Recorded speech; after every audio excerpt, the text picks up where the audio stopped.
ସକାଳୁ ବଢ଼େପୁରୁ ଉଠିକିରି ଘର ଦ୍ୱାର ସବୁଆଡ଼େ ଧୋଇଲି ତାରପରେ ଟିଫିନ୍ ପତ୍ର ବନାଲି ତାରପରେ ଯାକ ମୁଇଁ ଭିଡ଼ିଓକେ ଷ୍ଟାର୍ଟ କଲି। ମୋର୍ ହଜବେଣ୍ଡ ଆଣିଥିଲେ ତୁନ୍ ଶାଗ କାହିଁକି ଆଜି ବାପା ଘରେ ଆଉଛନ୍ ରାତି 10 10:30 ବଜେ ତक ଘରକେ ପହଞ୍ଚିବେ। ତ ସେ ରାତି ଖାଇବେ ନି ଖାଇବେ ତାଙ୍କର ଫିକ୍ସ ନାଇଁନ କାହିଁକି ମୋତେ କହିଛନ୍ ମା ଯଦି ଆମେ ଖାଇମୁ ତ ତୋତେ ଫୋନ୍ କରମୁ ଯେ ରାନ୍ଧବୁ ବୋଲଛନ୍।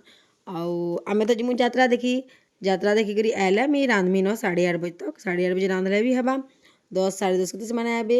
आमर बापार जिन जिन जिनिस फेवरेट है ना सब मोर हजबेंड आनी जेन्दा फुलकोबी है तारपरे मुनगा है आ गोटे पुटोल लसा करदेला बेले तो ना कहन तारीफ उपरे तारीफ सुनबार के मिलसी। आमर बापा एतके तारीफ करसन तांको पुटोल लसा बहुत भल लागसी।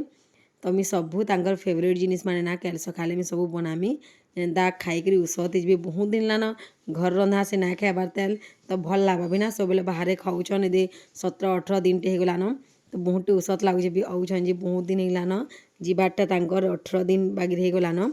आउ आम नहीं आनी थे मोर हजबेंड मुई घिनी मस्त मिठा आम आज नहीं भी ना हमार आड़े लेती मिलूचे तेल और पूरा खंड मधुर 20 टंका केजी।